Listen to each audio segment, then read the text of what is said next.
Howdy, folks. Howdy, Andre. And welcome to a wonderful episode of Talking Trucks with TFL. And that's because we're talking about one of my favorite topics, which is mid-sized trucks. I love small trucks. And Andre recently had a chance to preview some very interesting ones, all through Chevrolet and GMC, but nonetheless worth talking about.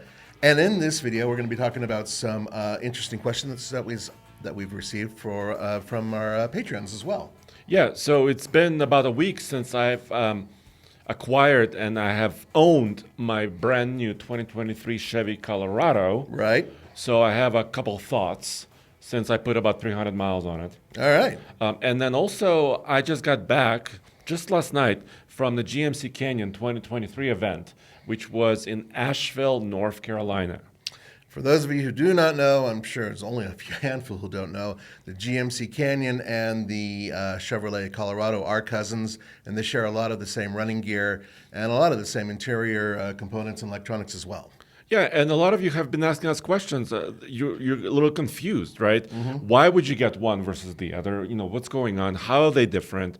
How are they similar? Yeah. And so we can talk about all those things. Absolutely. So without further ado, let's thank our Patreons. Yes, because patreon.com/TFLcar is our only page. We do have 8 channels, 3 podcasts and 3 websites. 4 websites. But it's because of you. Yes. It's because of TFL Patreon supporters. So recently, we had 5 of you guys support us in a huge way. For example, Chris Kelseth. I'm sorry, Chris. Gage Chappell. This is bad. Marcio Palucci. I'm loving this. Keep going. Adam Walters. I got that one. Yeah, I think you got that one pretty good. And Jordan C. supported us very recently within the last 5 days. Thank you guys very much for your support. Once again, without your support, we couldn't do what we're doing. And by the way, we do have a couple of questions from these people. Okay. Did you want to save one of them for later? Yeah, let's save them. And actually, both of them have to do with mid-sized vehicles and trucks. Well, that's perfect. Which is awesome. Awesome. All right. So let's continue. First of all, let's talk about, let's get to your Chevy first, because this sort of bookends what we just recently did. Our last podcast was an outdoor podcast where we were walking around his newly acquired Colorado. And at the time, I mean, there was still plastic hanging off of it that he had to rip off, in terms of it was being brand new. so fresh new. Fresh new, smelled new and everything else. Now he's had enough time to make it a little bit more his own. He's basically gone through a tank of gas, I would imagine. Yeah, almost. I think I'm about at the low level. It's my first tank. It's your first tank? It's about 300 miles. So you would say, whoa, it goes 300 miles in a tank? Right. But remember, first of all, it's not broken in. Correct. Second of all, I've been going back and forth to the airport at super high speeds. Yeah. And third, it doesn't get good mileage to begin with. And also it snowed. Yeah, it did. So I was driving it through snow and cold. And so, so efficiency, we can talk about that throughout. But you just sent me this picture of your little pickup next to my little pickup. Yeah, it looks like, for those of you who are listening and not watching, there's a picture, I had to take it, in front of our office where Andre's pickup and mine are parked next to each other. And for those of you who don't know, I have a Hyundai Santa Cruz, which is about as small as you get for pickups in the U.S. And if you look at it next to Andre's Colorado, it looks like Andre's Colorado is about to beat up on my car. Well, no, it's not mean. No, it looks angry. It looks like it's going to spit on it and then hurt it. Well, you took it with a fisheye lens. Okay, it's not that fisheye. So it looks just like my truck is looking down on your truck. But it is a good way to illustrate the size difference in these vehicles, because in terms of length, actually, my vehicle's only a few inches less, 4 inches? Or something like that, as opposed to yours, as opposed to, There's not a tremendous difference. No. Yeah. And in terms of width even, they're only like an inch apart there. But in terms of height and in terms of cabin size and everything else, that's where you start seeing the difference. Yeah, totally. And I also have an image of my truck next to our colleague Alex, her Toyota Tacoma, TRD off-road. Yeah, and that gives you, once again, a really good perspective as to how high the Colorado Trail Boss is. And it really, if you look at the wheel wells, you could just really see how that lift is really, pushing it up in the air. The cab, everything, the hood height, all of that is much higher than the Toyota TRD off-road. So first of all, I want to say, Nathan, the color is still growing on me, and I like it more and more every day. That's wonderful. I was still nervous about it, as you remember last time. Yeah. I was a little bit nervous about it, but I took my son to soccer last night. I was the only yellow truck there. I was super happy because I could see myself when I parked. Yeah, you can certainly pick yourself out of a parking lot. That's for sure. And then on top of that, well, your son wasn't that thrilled about the color. Is it growing on him? I forgot to ask him. Okay. Yeah, it may be a little bit growing on him, but he was really kind of turned off by that color. Oh, that's a real shame. Yeah. I really think it looks good. My wife and my daughter are okay with it. Okay. So I still have to work on my son Yeah. for this. But I'm super happy. So I've been driving it a lot. Well, not a lot, but 300 miles in a week is kind of It's a pretty fair good. amount. Yeah, I think that's actually at the national average. Yeah. So and my efficiency was about 18 overall. But like I said, this is a brand new engine just breaking in. Right. It is a 2.7 liter turbo. Mm-hmm. And I actually want to do a more detailed video about comparing the new Colorado turbocharged truck versus the standard V6 Tacoma. Tacoma is the segment leader by far in sales. That's right. I mean, they almost sell more Tacomas than all the other mid-size pickups combined. Yeah. Not quite, but almost there. Yeah, it's so popular to the point to where they had to expand the production facilities to another country, basically. Yes. They're built in Mexico for the North American market. That is correct. And now I haven't towed my truck, so that's still coming. Mm-hmm. I haven't drag raced it. That's still coming because I'm still kind of in this phase of, just making sure the engine is broken in. Right, and you don't want to overdo it. We did accelerate in it a few times. Mm-hmm. I mean, I was kind of spirited, so I'm not afraid of touching the accelerator. Well, no, and the point of having some break-in miles when you already get your vehicle is some of that stuff they can make sure it's working right. But it's not a good idea to overtax the vehicle when you're breaking it in. But there's a huge controversy surrounding my truck, right? Yeah. Whoa, you need to tell them. Well, a lot of them know that. Not all of them. But you told our friend Motorman this, Boy, right? was he mad. He was mad at you, my friend. Me? What What did I do? Here's his statement, and I'll try to clean it up in terms so kids can hear this. You, out of all the people out there, in terms of truck people, considering your connections, this is what he said by the way, Yes. that you should have known in advance that you had to check a certain box, even without that box being there, in order to get, here's the word, cruise control. My truck did not come with cruise control. He blames you solely. Actually, Motorman, I agree with you 100%. Yeah. It's shameful. I wanted to be first. I ordered the truck in November. Mm-hmm. This was early November 2022. The books just opened. The pricing wasn't even there when I was ordering. But I said, I'm ready for a new truck. I want to make the switch. I've never owned a midsize truck. I mean, I've driven many of them, but I've never owned one. Right. So I was really hot about it. I wanted to be able to tow. Mm-hmm. I got the towing package with a brake controller. I was really, really happy. And I got a trail bus because I wanted a little bit higher. I wanted aggressive tires. And I was so happy I just walked out. Yep. You just did A, B, and C with that D. And the point here is that, and I agree with a lot of you, why the hell doesn't General Motors make cruise control standard across the lineup? Almost every other automaker on almost every car sold in the United States has cruise control standard. There are very few that have it as some sort of option, but apparently it is there. So there's another one or two. So if you look at the very base Ford Maverick, no cruise control in the XL Maverick. And I knew this going in. Mm-hmm. So Motorman is right. I should have known. I'm a truck. I'm a managing editor of TFL Truck. That's right. Then, and you know what? I think it's a little bit more common in maybe working trucks. Because, for fleets, Sure. certain fleet buyers are either idling their trucks a lot, they're not moving them very far.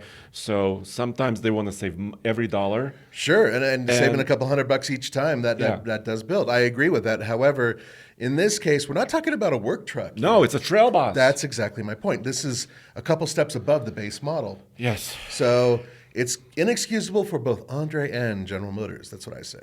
Yes, but I am working on this. I want to find a way to retrofit the system.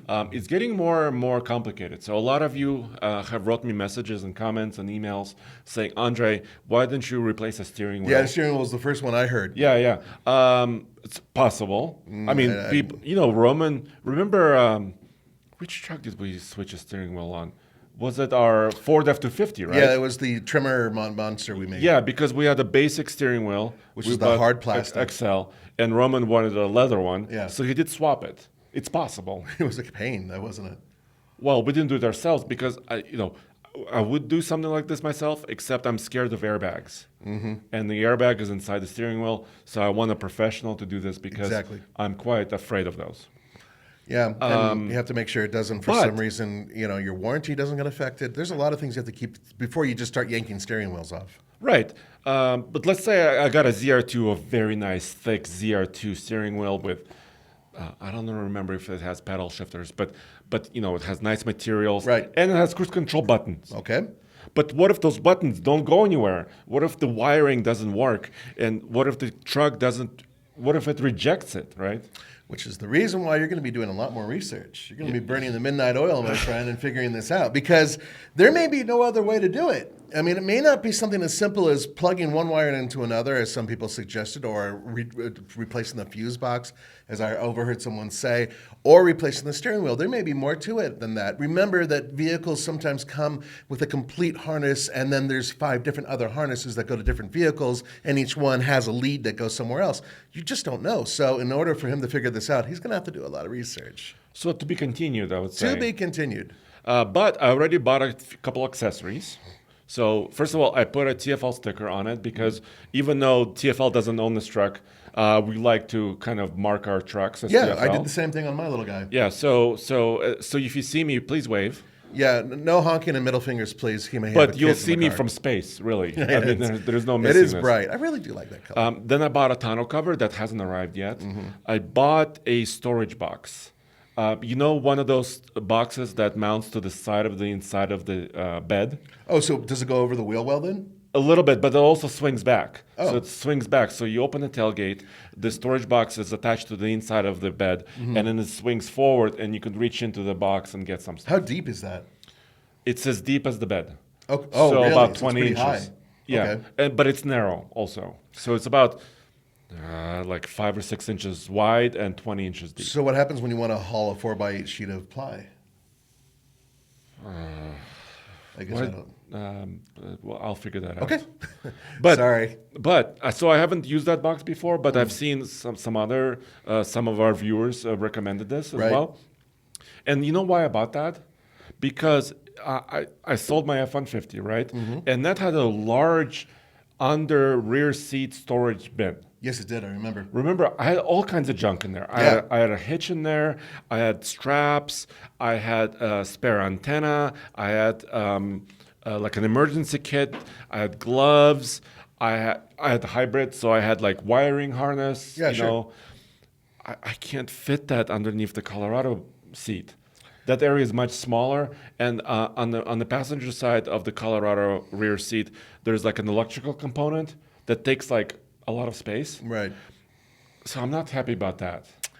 Yeah, so your in-cab storage is lacking. My little Santa Cruz has a lot of room, enough to hold a hitch, and and extra materials and whatnot there. Everything I need for my tire jack and everything else goes under there, and then I have my in-bed storage, and that holds incidentals like a trunk underneath your bed. Yeah, that's right. Yeah, in-bed storage, and it's not as big as the Pilot, was it Ridgeline, but it holds quite a bit actually, and I've got a couple jackets in there and a couple other things in there, and yeah, it's pretty cool. I like having it. So yay! My thing does one thing better than yours. We should do a video about that. What do you mean? What if we put our trucks together, and then you empty out all of your storage components, all of your hitches and everything else, and I attempt to put it inside my truck? Okay.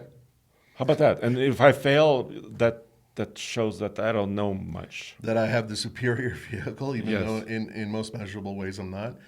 Okay, maybe we talk about that. Okay. But let's move on because you have an image of the GMC Canyon up there, which I think is another really good-looking truck. Although I like your hood design better than that, the hood design, if I could say so. What about the grill? So before grill's we okay. move on to the Canyon grill and the way it looks and how it differs from the Colorado, I want to read you Oh yeah, let's do this. a comment question from Marcio. Okay. I'm sorry, Marcio, if I'm mispronouncing your name. This is really bad. But Marcio says, I live in Denver area, Ooh. so local, and I'm taking delivery of the 2023 Chevy Colorado LT this week. I would like to offer it for you guys to do a review if That'd you're be interested. awesome. It's an LT with all 3 convenience packages plus safety package and cruise control.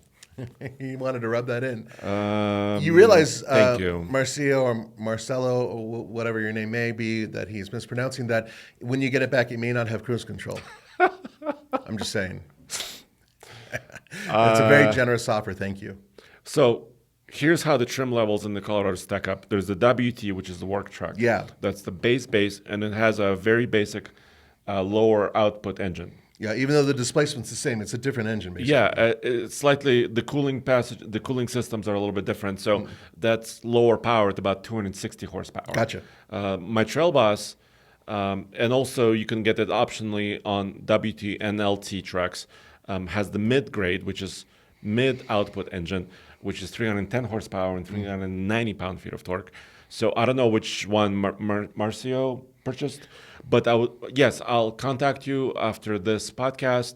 Hopefully we can get our trucks together and show how they differ. I think that'd be really cool. Yeah, I think that's really great. Thank you for your offer. Yeah, that's really nice. So we'll get to the other question a little bit later, but let's move on because We're looking at the GMC. yeah, and GMC this was a huge program, equivalent to, I think they had like 4 waves of people. Yeah. Like a lot of different journalist waves. There was a large international one. I know that because I spoke to someone who went on it. Yeah. So, and this was in near Asheville, North Carolina, and beautiful area, of course. That's a beautiful, beautiful place. So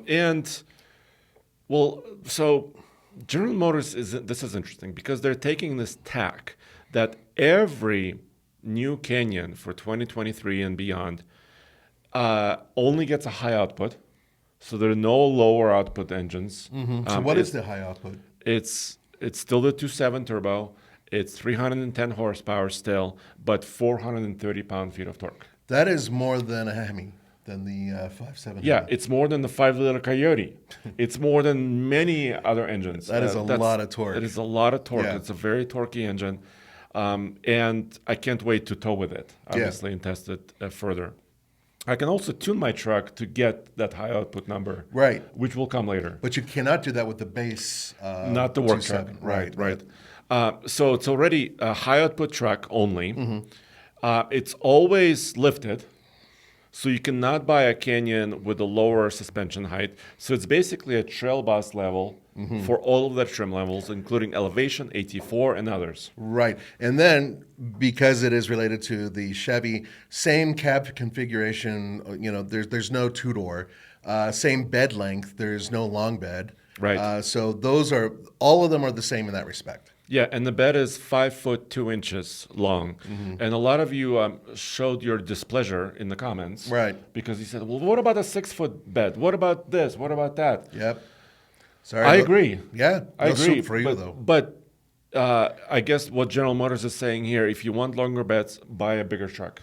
Yeah. And I think that may not be a bad idea because if you look at the amount of trucks they sell with this configuration, short bed with the big cab, it's a lot. It's an overwhelming number, and that's not just with small trucks. That's large trucks as well. So perhaps they're onto something. I don't want to completely discredit them. However, there is another thing. It's a very deep bed, meaning, of course, that when you drop that tailgate, you've got a lot of extra space. You probably are getting. Well, it's got to be more than 12 inches. It's got to be closer to 18 inches. How deep is the bed? You mean the actual depth? Yeah, I think it's closer to 20, actually. Okay, so when you drop that tailgate, I need to measure that. In terms of length, you're getting an extra up to 20 inches. Am I correct? Yeah, so all of a sudden your 5 foot 2 becomes closer to 7 feet. Exactly. And then, you can hold some really long items. So just think about it that way. Yeah, drop the tailgate and everything's fine. Yeah. So and actually, the width of it is also quite good because they're pushing the walls of the bed all the way out. Yeah, and I noticed the wheel wells, they're really, normally they're very prominent, at least with the older pickups. These, they're very, very subdued, and they're pushed way out of the way. And I think that really does help for your overall capacity. Yes. And then, so what I noticed with my truck, with my Colorado, I like the seat comfort better than the Silverado. Interesting. Actually, in my Colorado. Okay. I thought they were comfortable. Yeah, but of course, when you're stepping up to the Canyon, there's also the Denali, and there's also the AT4X. AT4X is basically the equivalent of a ZR2 in the GMC speak. But this is quite interesting. The Denali has quite a nice interior. You know what I learned? Even though some of the dashboard and the vents are different size and shape, some of the components like knee areas where when you sit down, the center console, the knee pads next to the center console, they're interchangeable. Oh. In theory, this is my theory, I could steal a Denali soft knee area and put it in my truck. And put it in your truck and steal the soft cruise control button and put it in your truck. I need to actually steal a lot of things. If you see GMC parts hanging off his truck, you'll know what happened. So, and we're kidding. We're kidding. We don't really mean it. Yes, and by steal, I mean buy. Buy, of course. Yes. Of course. But I can't get like the wooden trim because the dash on the Canyon is slightly different. I've seen design. pictures. It actually, it's a lot different though in some spots. Oh yeah. Yeah. The contours of it and everything else look very different. It's a little bit more, I don't know, I would say more luxurious looking right off the bat, but it's also a little bit more angular, I think. Perhaps that's one way of saying it. But it has to be. And the reason why it has to be is because the price is quite a bit higher. Yes. We can talk about it now. I wanted to show you because I did a full video about this, so you can see it on alltfl.com. I did every. Let's see. I need to quiet this down. Well, you have to quiet the TV down, my friend. Oh no. Or have your son or my son, who are way younger than us, do it for us because they're faster at everything. Yes, they're very They clever. Figured it out in 9 seconds. With technology. Skip trial. So I wanted to show you, Nathan, really quick, the Denali interior because you're right. It looks dramatically different from the Colorado. Yeah, which I think was a smart move. I think that the previous generation didn't look that much different. Many of the buttons and switches and whatnot looked almost identical, and the locations were very similar. And the screen surrounds looked very similar. Exactly, and I think that this is a lot different. But I still think it's quite nice. I love that. Look, so there's like quilted leather on the dash. There's wood inlay. The shape of the vent itself is quite different. It looks a lot more premium just by glancing at it. Yeah.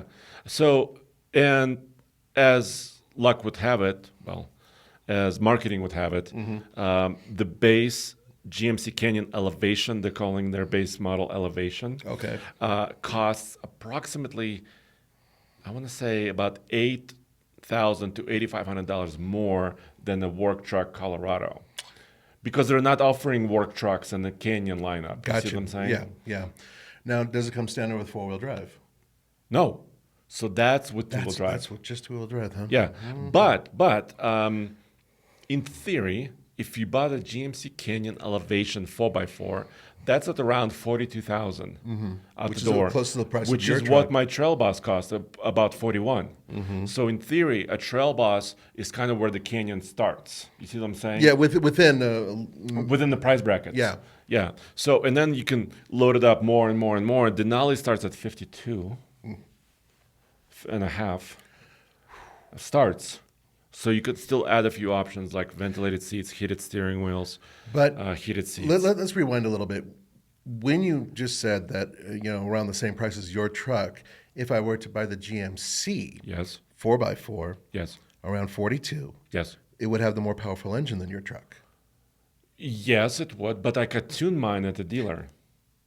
I'm just saying, out of the box. Yes, it would. It would be a more powerful 4x4. Yes. Really, the big difference is badging and some other components underneath. Right, and the interior, the feeling of the interior. So, in also. other words, wouldn't it be, if I'm a GM fan, it would behoove me just to go straight to the GMC if I wanted to do a little bit of off-roading?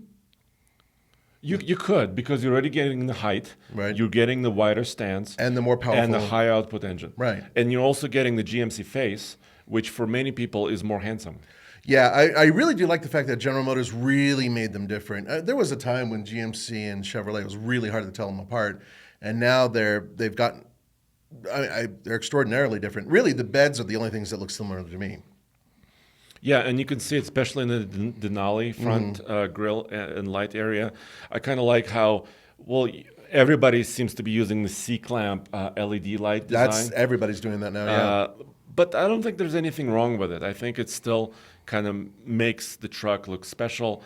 And there's a headlamp, which is a little bit lower in the front of the truck. So the driving lamp is actually up above, and then below it is the actual headlamp. Yes. And then the grille is more square. So it's a kind of a rectangle versus the Trail Boss. Looks a little bit more butch. Yeah, and it's got a little bit more shape to it. Is that skid plate real that I'm looking at? Oh, not this front one. Okay. I think there's some plastic cladding. Right, and then further underneath there maybe a metal. And then, okay. yeah, and it's further down there's a black skid plate. Gotcha. And by the way, the Denali truck is on 33s. This is a 20-inch wheel, but the overall diameter is a 33. Even though the sidewall is not very big, it's still kind of a large wheel package, which looks kind of interesting, I think. It does look interesting. I'm still far more interested in the lesser priced one, the Elevation. Yeah, let me show you Because that. that one to me makes a lot of sense, especially for somebody who wants more power. Now, is there a towing difference with the high output engine? No. They're all, if you do get the mid-grade or the high-output grade, Colorado or Canyon, they're both rated at 7,700 pounds, which is currently class leading. That is class leading. For 4x4 midsize. So the next step down would be the Ford. With that EcoBoost powertrain is just under that. 7,500. Right. And there's also the Jeep Gladiator at 7,600, which... well, I mean, they're all close to each other. Yeah, but on paper, still, hey, you know, it's quite often a pissing contest. By the way, the Canyon people, GMC Canyon, look at that. they removed the chins. Thank you. No more air dams. On all of them? Right. This is an Elevation. So the truck I'm showing Nathan right now. That's the Elevation with that bumper? Yes. So that bumper is very similar to like a ZR2. Like a ZR2, yes. Yeah. So once again, for those of you who are not able to see this, what Chevrolet did a while ago with the ZR2 Colorado was they made a special bumper which really improved your approach angle for your tire, not necessarily for the front end of your vehicle, but it made it a lot easier for your tire to get to that rock before hitting the bumper. So they lifted the bumper higher up over the front of the tire. And it's a really logical, smart idea for off-roading. And a lot of people have mimicked it since. And the new Chevy does that, but also the new GMC apparently does this as well. Yeah, but this is across the board because my Trail Bus, as you pointed out in the last show, does have that kind of a flat front bumper and an air dam below it. Exactly, yes. Yes. So, which is surprising, but if you get the GMC, it doesn't have that. Right. But there's a but there, and I think it has to do with efficiency. I mean, because this is very functional. For off-road, I think it makes the truck look better. Sure. It makes the truck look more macho, but it's not aerodynamically friendly. That's my right. friend. The whole purpose of these air dams, which drive a lot of you guys nuts, is, of course, to make the vehicle more aerodynamic and hence better gas mileage. And unfortunately, so the rating for the EPA for the Canyon came out, and it was 17 city, 21 highway, and 19 combined. Okay, there are many full-size trucks that are better.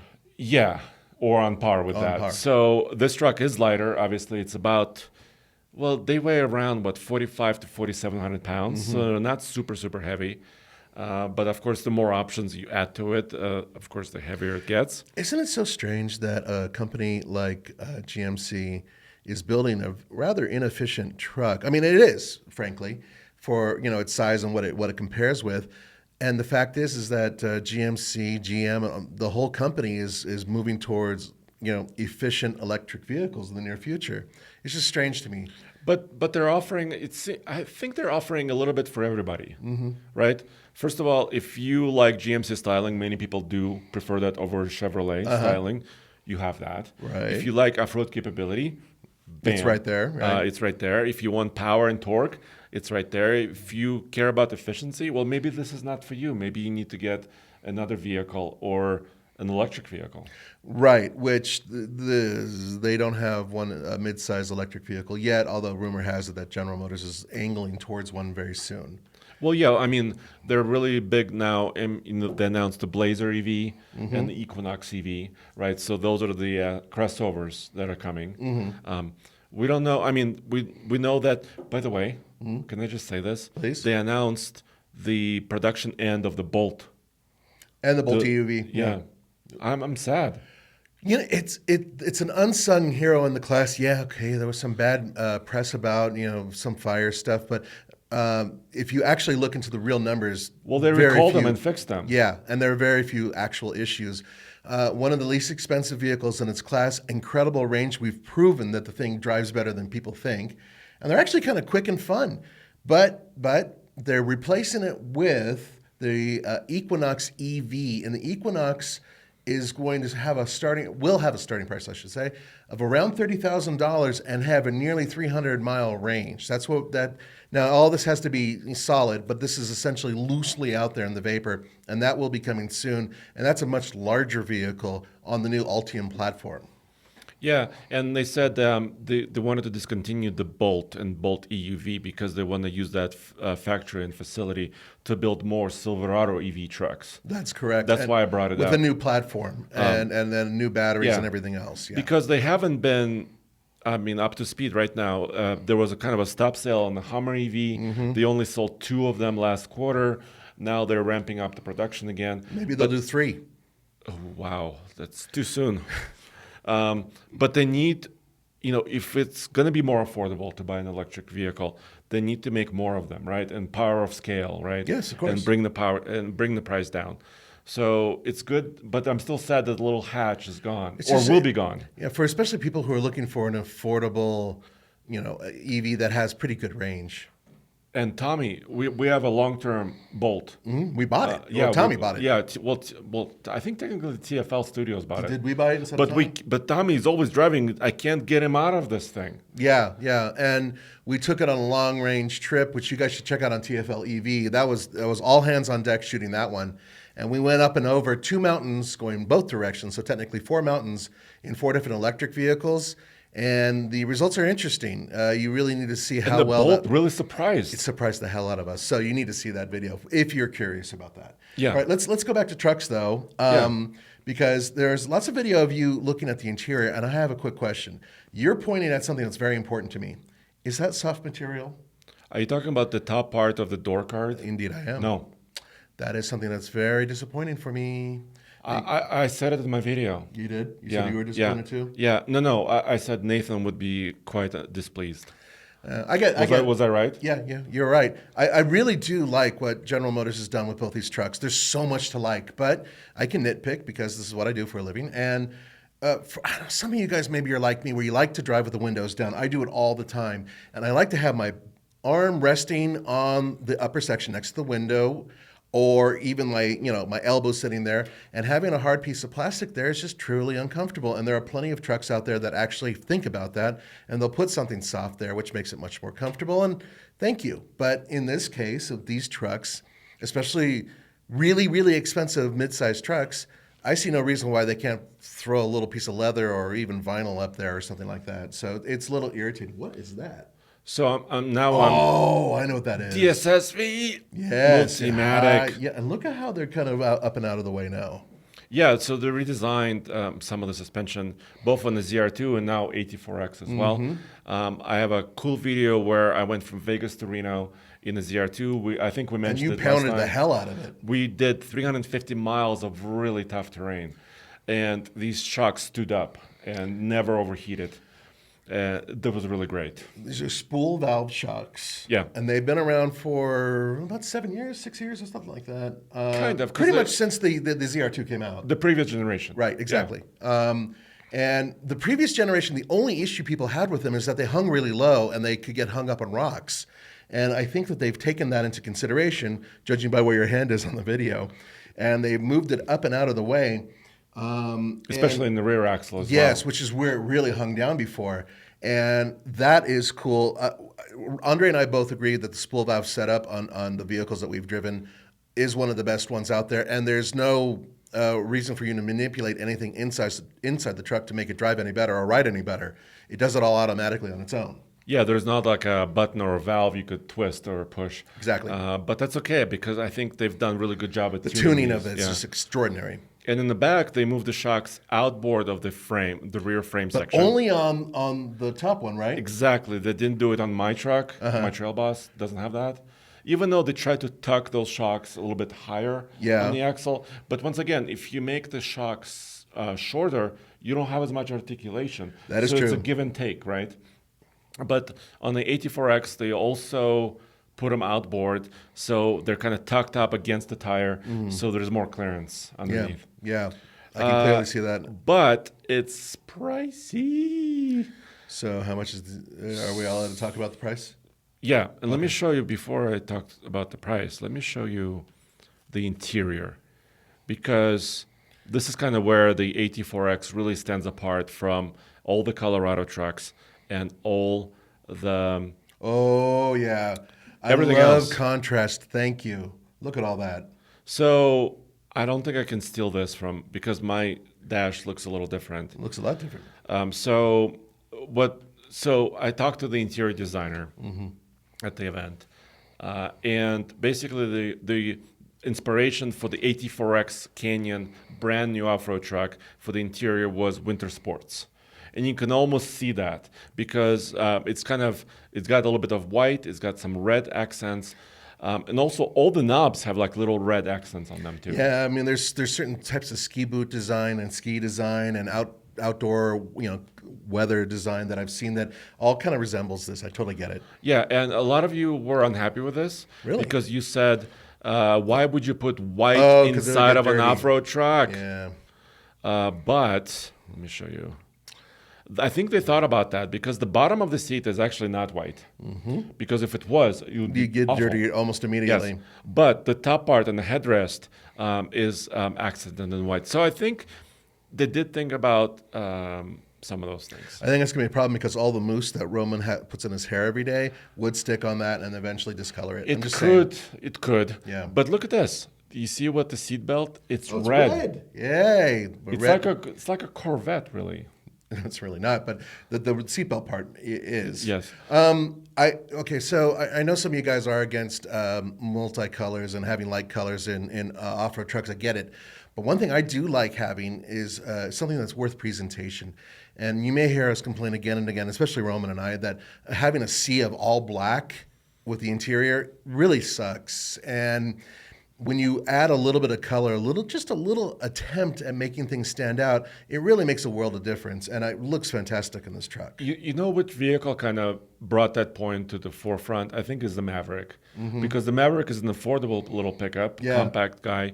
But, they did different textures in Which it. was such a great idea. Yeah, and it's still, I mean, it's not super, super premium because it's still affordable. It's super, super cheap.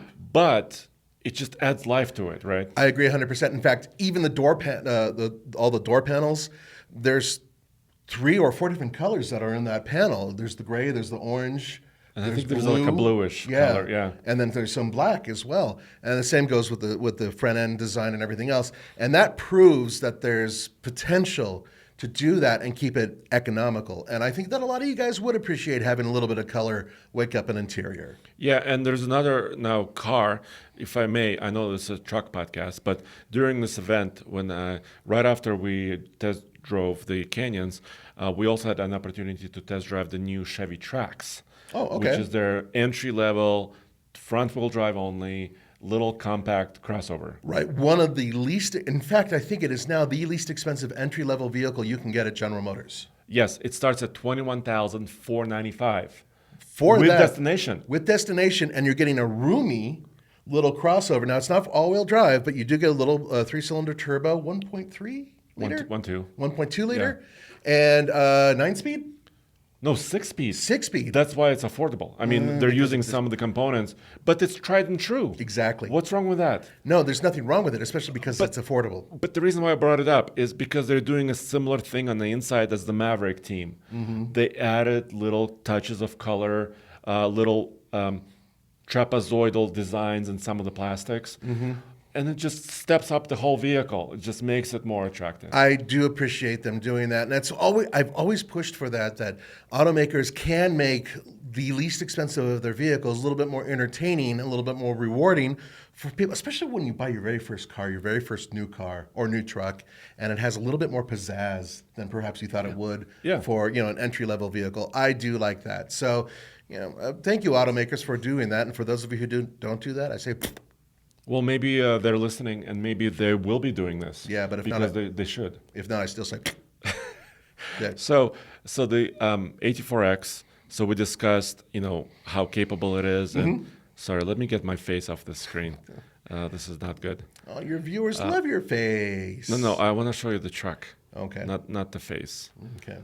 So they also showed accessories, but it starts near $57,000. $57,000, and that's where it starts for the A24X. Yeah, but it's kind of all in. I mean, the only thing you can really do to it is make it Edition 1. And they had the first batch of trucks which you could reserve were Edition 1 trucks, which had like a little Safari push bar in the front. I saw that. Was that functional or is that just a garnish? Totally functional. So I can't talk about driving impressions at this moment. Yeah, I got you. Because that's still coming a little bit later, next week. But all Edition 1 Canyon 84Xs have a come-up winch included. Really? Because usually it's the bumper that's capable to house a winch, and then you have to buy one yourself. So this is actually part of the package? Yes, it's in there. Okay, so that's saying but something. it makes it over $60,000 when you add the Edition 1 stuff, and it's closer actually to $65,000. Okay, now that is insane, but if you look at what Jeep's doing with the Gladiator, you can easily get a Gladiator to that price. Yeah, and we've been complaining about that too, but to a level because we appreciate the capability of a Gladiator. Right. So, of course, the question remains, can you get as capable a vehicle for thousands less? Yes, in fact, you can.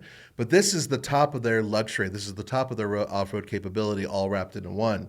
I'm not defending it. I think that price is painful and way too much. And yeah, you could go and buy yourself a very capable off-road full-size pickup for that money.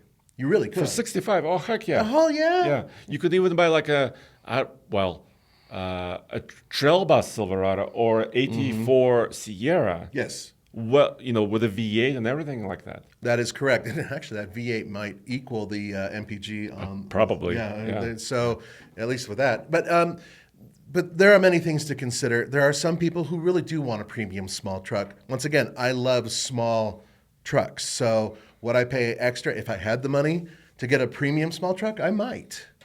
Something to keep in mind. It depends on your, where you are in life, Of course, right? And of your course. interests and all this stuff. They also showed accessories like, for example, bed racks, tents you could put on, that you could also do this at your GMC dealership. So there's a catalog of, parts that they know fit and how, you kind of roll it all into one. It is about time that General Motors in general starts rolling up and doing more and more components that you can get from the dealership to slap on these things. Because if you look at Jeep and what they're doing with the Gladiator, there's a million things you can get both from the factory, from JPP, and then from, of course, aftermarket. So by doing this, they're making them a little bit more competitive, I guess. But there's something else to keep in mind. Yes, we're complaining about the price, and indeed it is expensive. However, if you were to buy a basic pickup truck and you slapped on all the stuff to make it as capable as this truck, you would be in the same zone financially. And that's something to keep in mind as well. Yeah, and you may not necessarily know if it's going to all work together. This all works together because it was tested this way. Exactly, and it's covered by a warranty, which is one of the things that I've stressed to so many people. Even if you go, in some cases, and really change the suspension geometry on your pickup truck, you may be in trouble later on if something goes wrong, so you have to keep that in mind. Yeah, and also Edition 1 includes beadlock capable wheels and also a little rack system on the bed, which I also wanted to steal, by the way. I wanted to unbolt that and take it with me. Maybe I'll still buy one for the back of my Colorado. But that's kind of why I bought the Colorado Trail Boss. Is because it's a little bit more affordable. It's a lot more affordable. I mean, you bought an affordable Santa Cruz. Right. Well, yeah, I was only one step up from being the most affordable. And same with you. And actually, both of us did the same thing. We wanted, you wanted four-wheel drive. I wanted all-wheel drive. You didn't want to go crazy with yours. Yours is almost exactly $10,000 more than mine. But then again, yours is a truck as opposed to mine being really a car. And we both wanted certain types of things to make them capable. And that's exactly what we did. And we did no more than that. I don't have a sunroof or any of that stuff, Exactly. So we had similar approaches. I mean, we have limited budgets, right? Exactly. But I mean, you already upgraded your tires. You're doing a few things to your truck. Just a couple minor things. I Yeah. want to do a few things to my truck so we can improve them as we move forward. Which is the whole point. There's a statistic, and it's a logical one. Next to Wrangler owners, pickup truck owners, customize their vehicles the most. As a matter of fact, 1 out of every 3 pickup trucks that are on the road have been modified in some way. And that's a statistic. I see it all the time. Yeah, totally. So something to think about. So let's hit Adam's question from Patreon. And then I want to tell you about one more thing that's I'm not quite happy about. Okay. So Adam Walters says this on patreon.com/TFLcar. Currently, I'm running a 2020 Ranger FX4 with a 2-inch leveling kit and slightly oversized KO2 tires. Okay. I'm not concerned with that, but now he wants to go to Moab. There's a catch. He lives in Minnesota. So there's a long journey. And he says he wants to bring his family, his wife and 2 kids and 2 dogs. Wait a minute. How he's going to put 4 people and 2 dogs in a Ranger? Did he mention if he has a cab or a cap or something like that on the back? He did not. But here's the thing. We're possibly in the market because of this for 3-row crossovers, so we're more comfortable on longer trips. Makes sense. Okay. And he's considering Honda Pilot Trail Sport because he's seen it on our channels. He says, I've watched all the videos I can find. I'm looking at Onion Creek Trail, Tower Arch, and Eye of the Whale off-road trails in Arches National Park, and some others. Can you give me any insight into the Pilot Trail Sport? Wow, that's an interesting question because we're actually addressing something like that very soon. Can I tell them? Yeah. Okay. So Honda is going to be giving us a somewhat long-term Pilot Trail Sport that I'm going to be driving from here to, actually specifically to Moab. And it's going to go off-road to Moab. And then from Moab, I'm heading down to Flagstaff, Arizona to meet Andre at the Overland Expo. In Flagstaff. And when is that? That's the 15th? It's May 19th and 20th and the 21st. So that weekend of May. Wow. Okay. It's coming up in a few weeks. It is 3 indeed. weeks. Yeah. That's happening, and I'm driving down, and then I'm driving back, and there'll be a lot of off-roading that I'm doing. And I feel confident enough in the setup to take it to fins and things, although that might be a little bit of trail damage when I'm done with it. Onion Creek should be no problem, and believe me, I have experience taking Hondas through Onion Creek. There is Under Armour, which is huge, and it's in the right places. It's a dramatic difference with that vehicle because you get that safety, and you get the lift, and you get the tires. It's the VTM4 system is fantastic. It is one of the best all-wheel drive systems out there for doing light off-roading as well. So a really good choice altogether. There are other ones out there that exist that are good competition, though. One example would be the Nissan Pathfinder Rock Creek Edition. Oh, yeah. Unlike the previous Rock Creeks, the newer Rock Creek actually has beefier tires, a little bit of a lift, and a little bit of armor, and it makes it a much more capable vehicle in the rough. Neither of which are really good for rock crawling, though. If you're going to go that way, then you really do need to look at something like a Jeep Grand Cherokee L. That would probably be... maybe even the trail... What are they calling it? Oh, the Trailhawk. Trailhawk, yeah. Because it has beefier tires, right? Beefier tires and a better setup for off-roading altogether. But that's a lot more expensive, I believe. So, of course, that's the, there's a lot of things to keep in mind. Yeah, so... we will be doing more, like you said, with Stay tuned for that. Trail Sport. I think it's a good choice. So, especially in that blue color, I think it just pops and stands out. Right. It's really, really cool. and also Hara Pass. We've talked about Hara Pass many times. I've driven my Buhanka four-wheel drive van there. Right. It's not very difficult, but it's picturesque. Indeed. Very, very beautiful. Including Onion Creek is also beautiful, but Onion Creek, you're really inside the canyon. You are. So it's a different experience. And it's not as challenging. It's really better for some nice, fast sweeps. And Yeah, doing some or even if you have a mountain bike or a little motorcycle. you could definitely do it on that too. Yeah, you could run it. So if you wanted to bring your kids, and both these vehicles tow between 5,000 pounds, pretty much the Yeah. ones that we talked about, and so you could easily bring some dirt bikes or a little extra utility trailer or whatever you want. I mean, within that range, and they'll tow just fine. And plus, you'll have plenty of space for your dogs. Yes. So thank you, Adam, for supporting us. We appreciate that. And if you want more detailed information, Adam, or if you have a specific question, thanks to you being a Patreon, by all means ask and we will answer. Yeah, and that's how we can communicate right there on patreon.com. So finally, I've noticed this. I have an app for my Chevrolet, right? And GMC has an app also. Yeah. So, and I'm kind of a techie guy, so I appreciate that. And so what I can do with my app, because I just purchased my truck, I can locate it on the map, right? So I know kind of specifically when like I park it at the airport, I park it somewhere else, I can locate it, I can find it, I can lock and unlock the doors, I can honk my horn. Can you remote start? No. My Hyundai app lets me remote start. Does it tell you how much fuel you got? No. But my Ford app used to do that. Oh, okay. Well, still, I'm winning. Does it tell you your range? I get that. That's my range right now. 358 miles still on your truck right now. Yeah. My pickup. Um, Look, I'm not going to beat him with any type of actual performance numbers. He would absolutely slaughter me with towing, hauling, and speed and also. speed and off-roading. But my app is pretty awesome. It rocks, and it comes standard in many different vehicles built by Hyundai. Thank you. but there's a but. Do you know how will Hyundai take that away from you if you don't subscribe to a certain plan? Do you know if it's a subscription? Because the world is changing. Yes. And a lot of it is going to be subscription driven. I don't know if it's going to change right now. This came with the truck. And you've had your truck for how many months? 6 months, October, November, December. So it hasn't changed yet.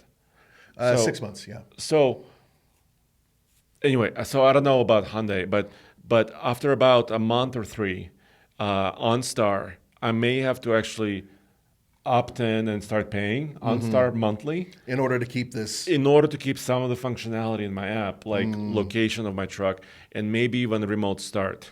Would you do that? I think it's $14.99 a month, which is $15 a month, which I don't think is worth it for me. I mean, it's a good convenience feature, like you said. It's $180 a year. I'm not happy about that. Hmm. Okay, couple solutions. Okay. What if there was an annual cost that was lower? You know, some services do that. Yeah, Sirius XM does it like a cheaper service. Or like a 3-year. If you sign up for longer, it's cheaper. But $15 a month, that's like a lot for this functionality. Well, you need to find out how long. Oops, sorry, that was my fault. How long it lasts, obviously. I think I get 3 years of this service, and I don't know whether or not you opt in and then you're making some sort of payment. So I need to find that out as well. Although the Hyundai service appears to be superior. But I think there's another way to do this. Do you have And Sirius XM? Yeah, for 3 months. I have a it's a trial. Right. Will you subscribe to it when it's done? I don't think so. Not even for your stations? Well, I can wirelessly connect my phone and true. still do. You know why I decided to keep it? I hate Sirius XM normally. I'm completely honest about this because I can't stand DJs talking over music I'm paying for. But Ozzy's Boneyard is a religious thing for me. And just as importantly, they have like a standard thing that's like $4.99 a month, which I got. And that's good for the next few years. And then they're going to try to jack the price on me and then I'll kill it. But because I have other people driving it, both my daughter and my wife drive that car. And they're very different in terms of the musical taste. Having it, for me at least, makes sense. But you have younger drivers, and you don't have that same issue. Sure, but also, like I think in my mind, the better way to do this is give you something just for free as a base. Maybe just lock unlock. Yeah, I get Maybe you. just the location of the truck. And then as more services become available, maybe trail maps, other fun things you could do with your vehicle, then charge for that. I get you, and I agree with that 100%. Yeah, and I think that like a reward almost. Like, okay, you're paying a couple but bucks a give you month. something at least for free. That's kind of because it's not free, because the vehicle already costs money. Right. I mean, you're still spending at the end of the day with the You're still interest you're going to spending- spend. You're spending, a lot of money on well this. over $40,000 for this truck. You deserve to have a few things, and frankly, it doesn't cost automakers that much to have this type of information available on their vehicle. It's already there. Telemetry inside your vehicle, even something as basic as a Mitsubishi Mirage, is there. It's inside the vehicle. So there's transmitting it. It's already able to do it. Why not do it? And then give everybody a little free, hey, here you go. You now know that you have good tire pressure and your doors can be unlocked and locked. But if you want more, for $299, get the Andre Special. We There call you this go. one the Smirnoff 2. The And TFL, yeah. well, I'm giving you all the credit. Okay, The hell with okay, you. okay. Yeah. I think it's No, a good no. idea. I Yeah, agree totally, with you. totally. Yeah, I totally agree with you. But there's other pressures, right? Because all these companies are publicly traded companies, and they want to show, subscription models and revenue streams and higher stock prices and shareholder whatnots, right? Yeah, I got you. So and then there's Tesla and others who are charging huge amounts for self-driving and Yeah, and then you have Toyota, who's That doesn't self-drive. doing some subscription stuff that's a little hairy that's coming around the corner. Yeah. So and I know a lot of you guys are very much against subscriptions. I am too, as much as I'm a hypocrite because I am paying for one. But this is a choice that I made just to have a musical thing. I can easily use my phone for most of my music, but at the end of the day, when it comes to actual services that your vehicle can provide for free versus them finding some chintzy way of charging you, I agree that sucks. Yeah, totally. And then there's a couple of things that I don't know if I was expecting, but maybe wishful thinking. The Canyon does not offer Super Cruise No kidding. For that price? in any trim. That doesn't make a lot of sense to me. Because my their friend. Sierra, we just tried their Super Cruise system. And It was amazing. Phenomenal. Excellent system. It doesn't have power steps, which you would think a Denali So might. I'm not looking at power steps. That's how it sits? It's a standard step. Oh, that sucks. And it doesn't have a fancy tailgate that folds in several different ways. So it doesn't have the fold and go or right. for whatever. A they multi-pro call it. or Multi-Pro, multi stuff. Doesn't have that either, huh? So maybe that's coming later in other model years. Perhaps, but at least off the gate, out of the gate, the GMC Canyon does not offer some of those ultra fancy things. Sorry, but if you're paying that type of dough, I want the folding gate and I want some. And the super cruising thing. I want the Super Cruise. Yeah, I mean Super Cruise is awesome. Why not put it in that?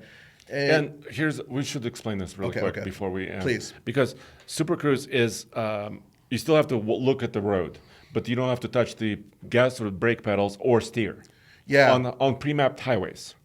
Right, and there's hundreds of thousands of pre-mapped highways that are actually in the system, and now Canada's become a lot of Canadian highways are being included with that.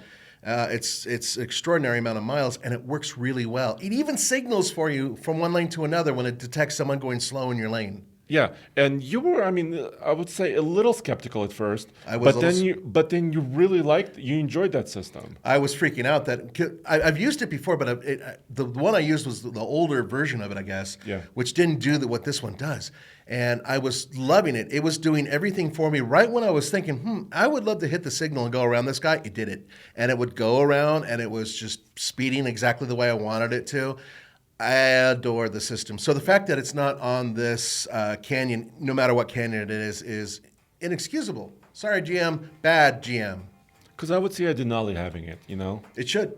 For 52 plus 50, For all the whatever. cameras and all the other crap that's on there, I want the Super Cruise, damn it. Not there you fair. go. Well, let us know what you think, Yeah. guys. And so I'm going to continue with my Colorado adventure, my Chevy Colorado, and you'll see many more videos because I do want to tow as soon as possible. Yes. I do want to go off-road as soon as possible. Yeah. So all of that is coming. You gonna loan it to me so I can take it to my lab? Potato salad, baby. Will you Wipeout Hill. Will you take me with you? Well, the point is me taking it without you seeing me.